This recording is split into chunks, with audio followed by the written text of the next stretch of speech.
since this is part of our demo, hihingi lang ako siguro 1 or 2 volunteers. So, sino po ang gusto mag-volunteer para masukat natin yung inyong energy level?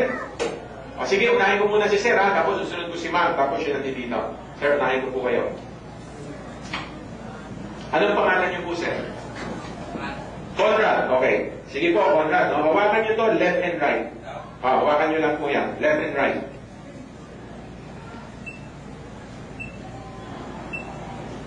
So, ang hinahanap natin is an energy reading of 9. Pero si Conrad, meron lang siyang 2, no? Na electrical voltage. Ngayon, ang problema, kapag ang isang tao, palalakasin po namin kayo. Tataas natin yan. Dito muna po kayo, Ma'am Conrad.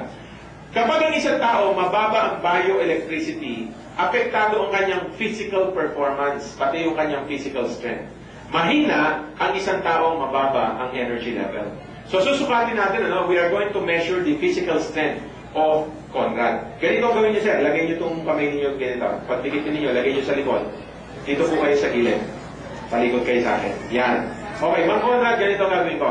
Lalagyan ko po ito ng konting weight. Susukatin natin, titingnan natin kung kaya nyo i-control yung aking weight na ibibigay. Okay? Sukatin natin, 1, 2, 3. Ayan. So, mapapansin nyo, you are being out of balance. Yung tuhod, medyo unstable. Dahil po, mahina, mababa ang inyong physical strength.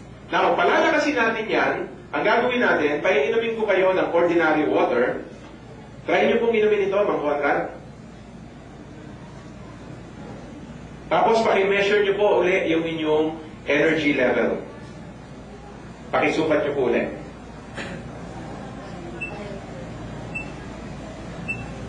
Kanina po, ang inyong energy ay 2. After drinking ordinary water, anong nangyari po?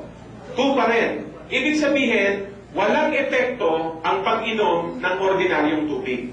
Kahit 8 baso ng tubig ang iniinom ninyo araw-araw, it will not increase your energy level. So ngayon po, Ma'am Conrad, ang gagawin ko, lalagyan ko ngayon ng MAC Plus, yung tubig na inyong iinumin. I will squeeze in 3 drops. 1, 2, 3. Isadalhin ko po ito sa water. Pakiinom nyo po ito, Ma'am Conrad. Try nyo inumin. Meron siyang 3 patak ngayon ng MAC Plus. Pwede nyo i-test ulit yung inyong energy level. Pakitest nyo po ulit yung inyong energy level.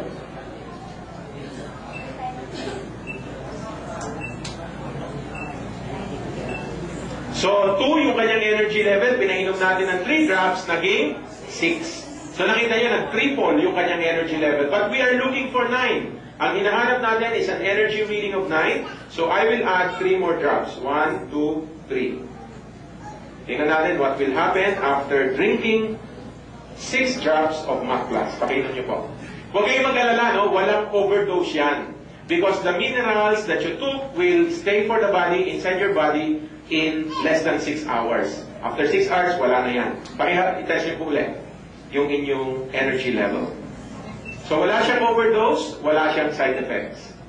After drinking 6 drops from an energy reading of 2, tumaas yung kanyang bioelectricity para maging 9. So, yan yung pinakamadaling paraan para pataasin ang inyong energy level. Testingin natin ulit, sir, yung inyong energy level. I-diretso nyo lang po, sir. Yan. Okay? Tingnan po ulit, 1, 2, 3. Ayan. Okay. Ulitin ko, sir, 1, huwag yung pag-iwala yan. 1, 2, 3. Ayan, sir. Taas na. Okay? So, nabuhay nyo na po ako. Bigat na ako. Naman. Salamat po sa inyong pag-volunteer, Sir Conrad. Yan ang pinakamadali. Oo, naayos na yung tuhod ninyo. Actually po, pag ininom natin ang MAC Plus, lahat ng muscles na malalambot, titigas. No? Muscle sa tuhod, muscle sa binti, muscle sa kasukasuan, titigas yan. And that is the easiest way, effective way of increasing your energy. Gano'n ba kahalaga ang energy sa tao? Ang isang taong mataas ang energy level, hindi siya agad magkakasakit. May pandemic ngayon. May banta ngayon, di ba, ng international na to, global pandemic, no? Yung AH1N1. You need to energize your body para hindi tayo agad kablan yan. At kapag ang isang tao may sakit na energize, madali siyang makarecover sa kanyang sakit. Now, this is the most exciting part of our demonstration. Alam po ba ninyo na kapag kayo ay uminom ng 2 o 3 patak ng MAP Plus, itataas niya yung bioelectricity ng katawan to the point na kaya niyang pailawin itong light bulb na nasa harapan.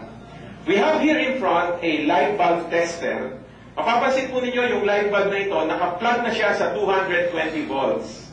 Pero hindi naka-switch on yung ilaw kasi magkahiwalay yung kanyang mga probe. Hindi siya magkadugtong. Mayroong ibang mga companies gumagamit ng ganitong demonstration. No? Baka may nakakita na sa inyo. Pero unahan ko na, this is different. Kasi, what they are doing sa kanilang bulb tester, kumukuha sila ng baso, lalagyan ng tubig.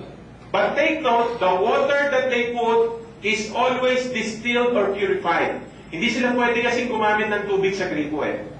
Kapag nilagay nila yung distilled water or purified water sa baso, ilalagay nila yung probe, hindi iilaw yung bulb. Definitely, kasi yung tubig na ginamit doesn't have any dissolved solids. Hindi talaga iilaw yung bumbilya. Now, what they're going to do is to add their product, lo and behold, iilaw na yung bulb. Siyempre, kasi nagkaroon ng dissolved solids yung tubig. So, kung nakakita na kayo ng ganitong mga demonstration, other companies are using ordinary conductivity tester. Yung mga nakita ninyo nung araw, conductivity tester lang yon. In fact, kahit hindi product nila ang ilagay natin sa tubig, ilagay ninyo asin. Ibalik ninyo yung probe, iilaw din naman yung bulb eh. Kasi nagkaroon ng dissolved solids yung tubig. Maghugas kayo ng daliri doon sa tubig. Lagyan ninyo ng dumi ng kamay yung tubig. Ibalik ninyo yung probe. Iilaw din yung bulb. Kasi nga, conductivity tester yung gamit nila.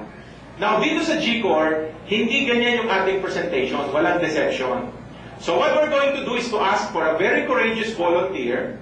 Kasi hindi natin ito lalagay sa tubig, ilalagay natin to sa balat ng tao.